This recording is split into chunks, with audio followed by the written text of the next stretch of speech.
2011 Polaris 800 mountain sled. No engine in it. Took the engine out. Rod came through the block. The engine is not apart yet. It's owned by my nephew. He took the engine back to New Hampshire where he lives. He's got a buddy over there that wants to work on it, I guess. So last I knew, they hadn't had it apart yet to see what the issue was. But apparently, the early Polaris 800s, like, you know, this newer chassis style, like I said, this is 2011. Apparently, those 800s are just garbage. 11, 12, 13. I guess there's just so many problems with them. So it'd be interesting to see how this all works out. He just bought the sled, was told it had to rebuild. The motor was completely gone through, and that's why he bought it. He wouldn't have bought it if he wasn't told that by the owner. So it's one of those cases where buyer beware, because that motor has not been out and that motor had not been touched. I can tell you that, because I took it apart. It had not been removed out of that machine. So be careful out there. Okay, so we got the 85 engine back together mostly. This is my second Wrench Rabbit kit that I've done in the last month, and it's been missing parts. It's kind of annoying. So these bearing holes right here. This is a 2015 KX85. I believe it's the same as today's. There and there. And there's also one in the case that's the same size. It's for the power valve and the water pump on the back side, and they're missing out of the kit. It's supposed to be a complete bearing kit, gasket kit, and all that. Also, the gaskets for the intake here, the intake block on the reed cage, those gaskets were missing out of the kit also. You know, I don't know. I called them. They said, yeah, oh, okay, well, whatever. They weren't, I mean, he thanked me for calling him, letting him know, but they didn't do anything about it. They weren't like, oh, I'll send you the parts. I mean, I guess they would have if I told them to, but I just ordered them from, you know, Kawasaki. Get them quicker, I guess. And then the KTM, there was also parts missing on the KTM also.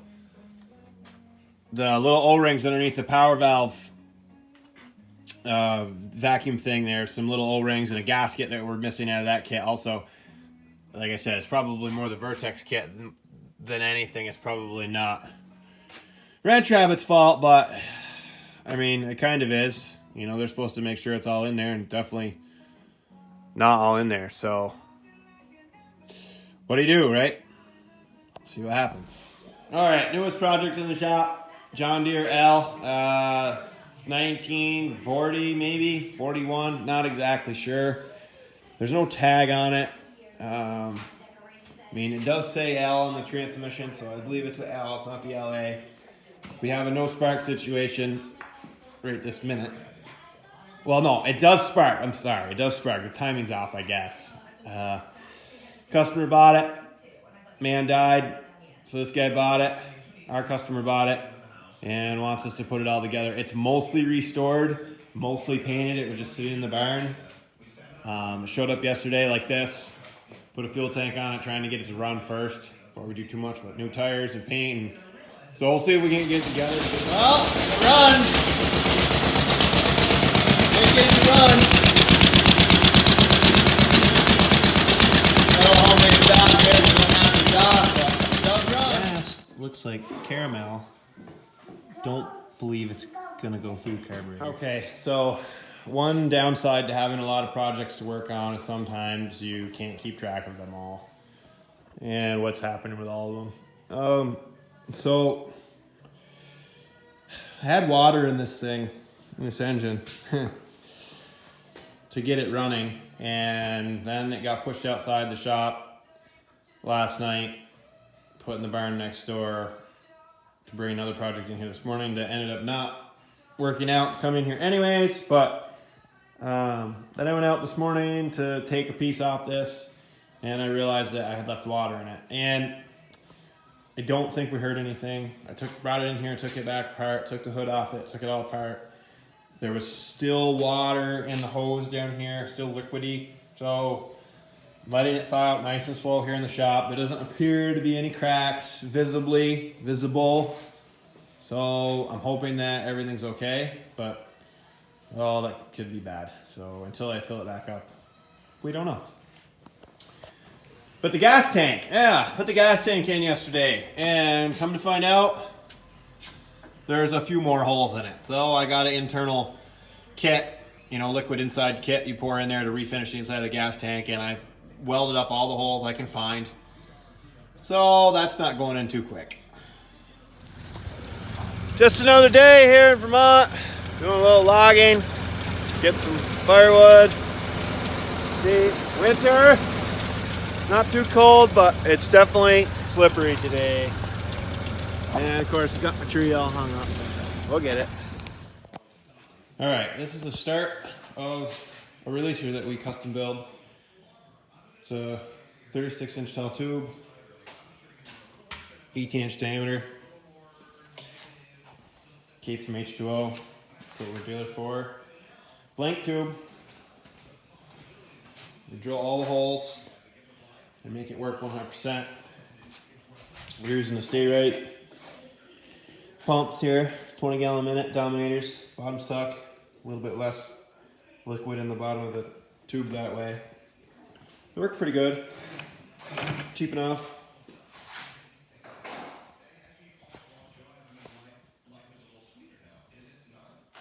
So I'll keep you posted here as we build it.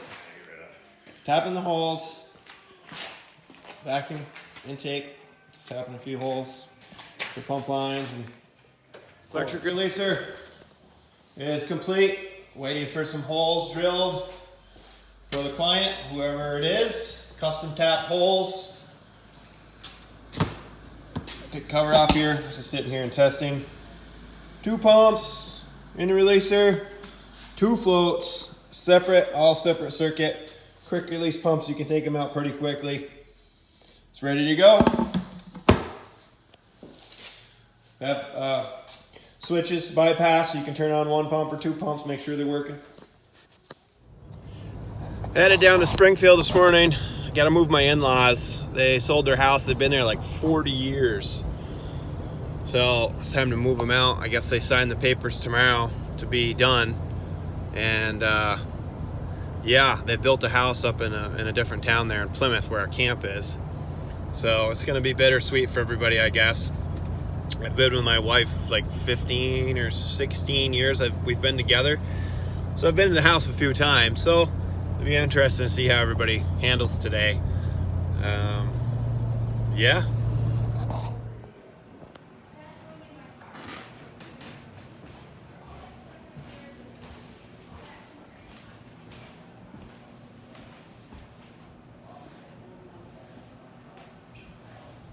I'll tell you what I learned today.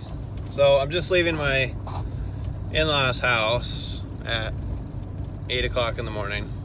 Or I got there at 8 o'clock in the morning, sorry. It's 1 o'clock in the afternoon now.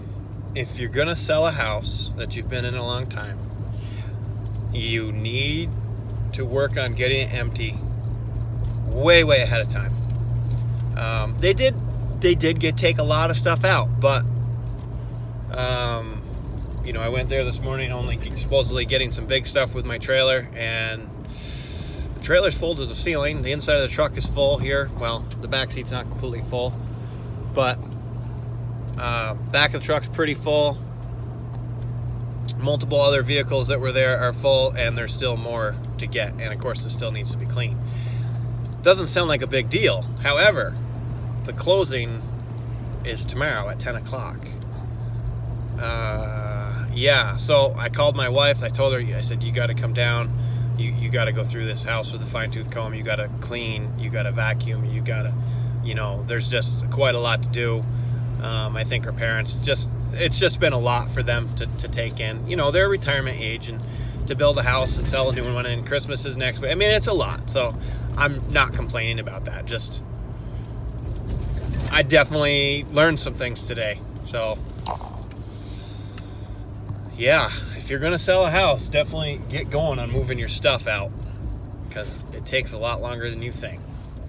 So we continue with the move here.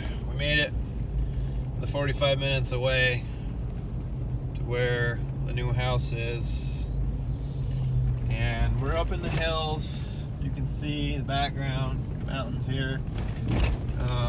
Road's been plowed, hasn't really been sanded. I hope I can back it in there. I really hope I can back it in there. I gotta back off this road down over the hill into this house. It's gonna be coming up here in just a second. What you can see is typical Vermont mountainside, just right on the edge here. All the real estate just goes down over the bank. So it'll be interesting to see how this all works out for me. Coming up on it here. See my camp. See my camp way over there in the distance. Alright, well, there's the house. This is the house we're going into.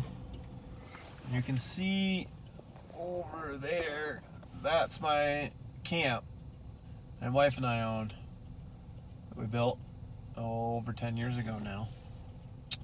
So, but right now we need to get back into here. I'm not really sure because the driveway hasn't been plowed or anything.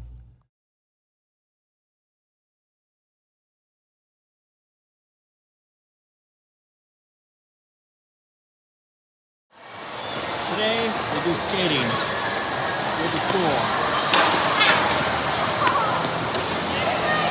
My daughter, wife, one kid over here with the motor helmet on and can't really skate.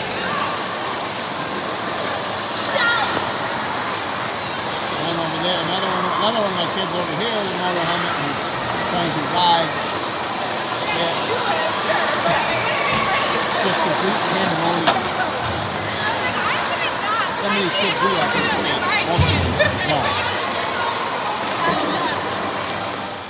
So it's the end of the week. Last week before Christmas here. Christmas is next week. Got most of our shopping caught up. But I'm just sitting here alone in the house, which is really weird. And not very often does this happen. But one kid's on a sleepover. And two others are at a church with the wife. So I'm just home with the dog, who actually just went to bed. So I'm actually thinking about turning on the TV and watching a movie, which never happens, ever. So I'm not sure, though. I had breakfast. Yeah, I'm a little tired. Just had dinner. Macaroni and cheese and hot dogs. Yeah, American dinner right there, right? Just sitting by the Christmas tree here.